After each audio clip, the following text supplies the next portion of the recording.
Bonjour à tous les amis, ici Sharda et bienvenue dans ce quatrième épisode de Tudoterra.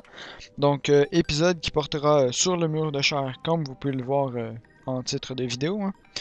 Et donc pour le mur de chair, je vais utiliser, je vais vous dire tout de suite les équipements que je vais utiliser parce que c'est cela. Nous sommes présentement dans ma ville, donc vous pouvez voir tous mes PNJ et, euh, et donc c'est ça. Donc, comme accessoire, je vais utiliser un bouclier d'obsidienne qui est craftable grâce à un bouclier de cobalt qu'on peut trouver dans le donjon. Et grâce à un Obsidian Skull ou un crâne d'obsidienne qui est craftable grâce à 10 d'obsidienne. Aussi, je vais utiliser des bottes spectrales qui sont craftables grâce à des bottes d'Hermès et des bottes roquettes. Donc tout ça c'est craftable à l'atelier ici, donc l'atelier du mécano gobelin. Aussi je vais utiliser un anneau de régénération qui régénère ma vie, qui est trouvable dans des coffres dans la première partie des souterrains. Un bracelet du vent défensif qui me donne 4 de défense et qui augmente ma vitesse de déplacement, qui est trouvable dans la jungle souterraine. Et un sortilège lunaire, non je vais pas utiliser ça parce que il est impossible d'en avoir à ce niveau du jeu. Donc voici mon coffre avec mes équipements. Et je vais utiliser une manille protecteur qui me donne 3 de défense. Donc, comme armure aussi, je vais pas utiliser l'armure que j'ai présentement parce que j'ai la deuxième meilleure armure du jeu, donc une belle armure d'adamantine. Et je vais aller dans ma salle d'armure. Prendre une armure... l'armure en fusion. Donc je vais seulement placer ça ici.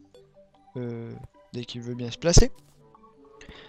Et je vais utiliser l'armure en fusion. Et je vais aussi placer mon armure argentée parce que comme ça vous allez bien voir c'est quoi l'armure que j'utilise et vous ne vous tromperez pas.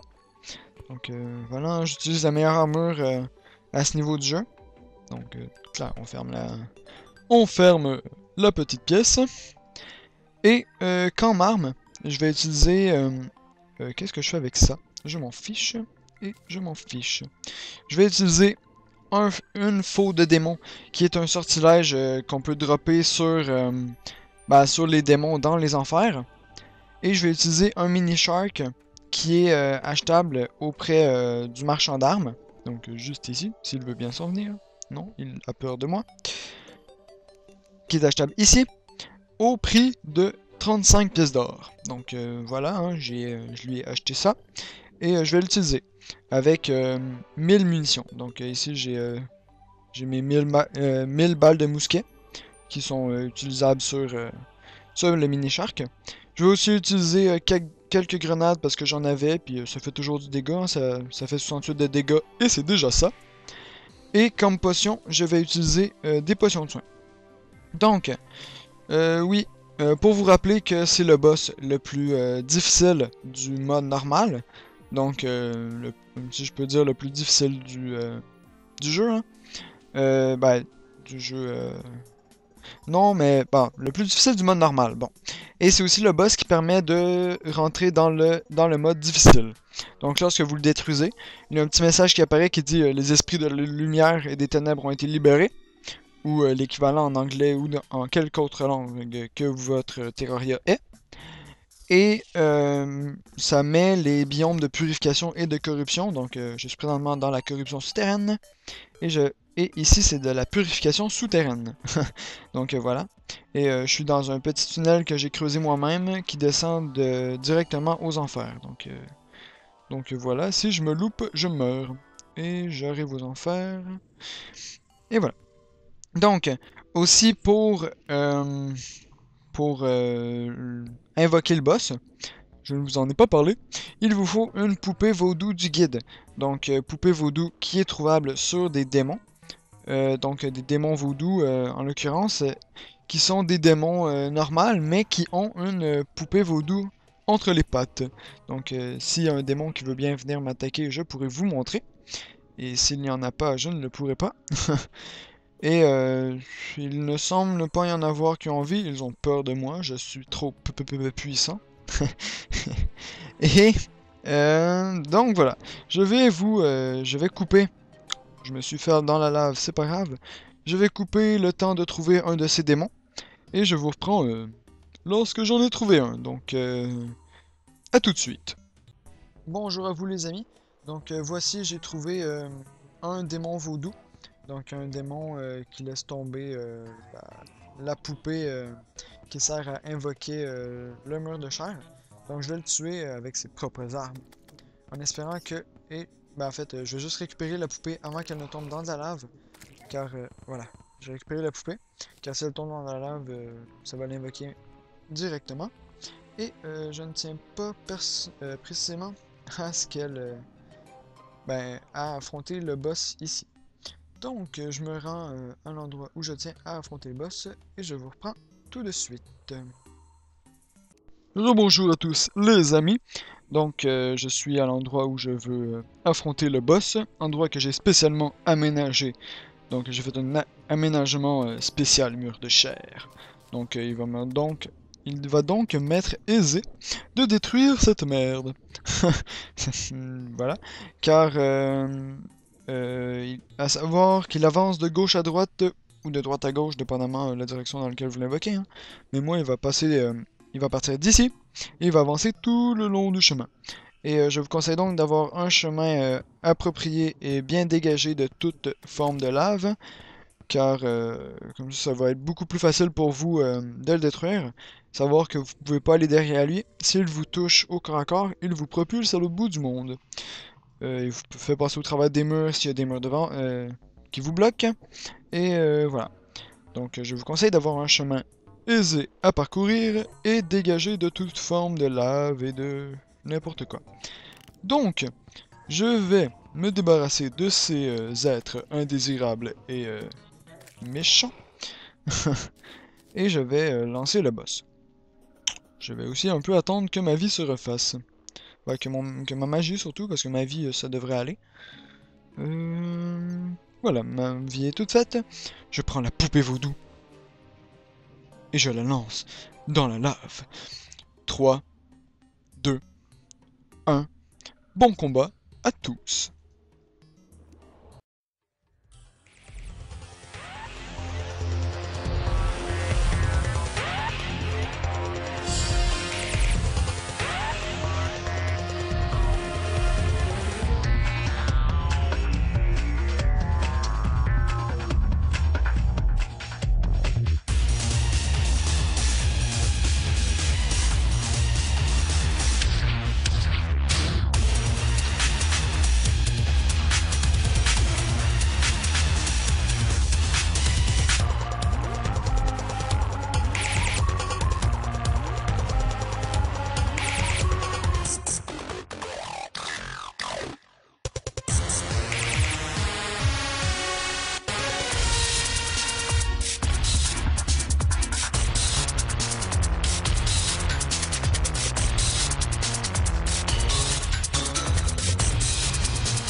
Rebonjour les amis.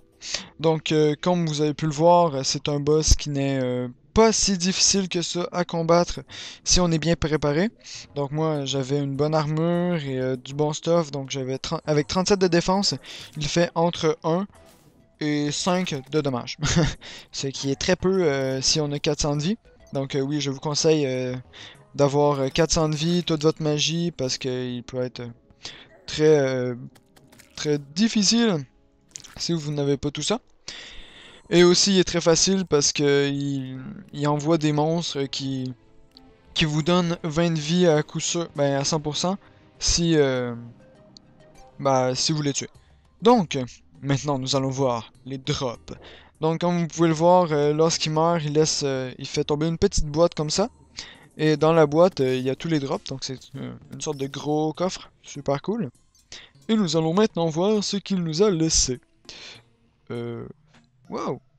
Un Micmic. Donc ça, c'est un monstre de la... du mode difficile, donc vous pouvez pas vous battre contre. Et il vient de me laisser une boussole, donc voilà. Donc je viens de me rendre compte que j'ai pas de...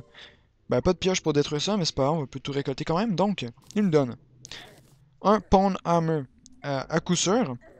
Donc, juste me débarrasser de ces intrus. Il y a plein de monstres ici, je n'aime pas ça.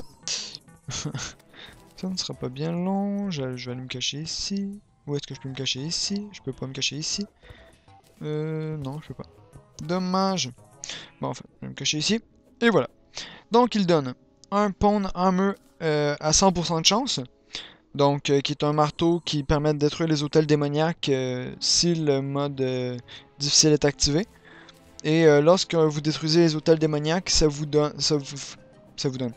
fait apparaître des gisements de cobalt ou de mithril ou d'adamantine dans votre monde. Donc ça les fait apparaître dans l'ordre que je l'ai dit.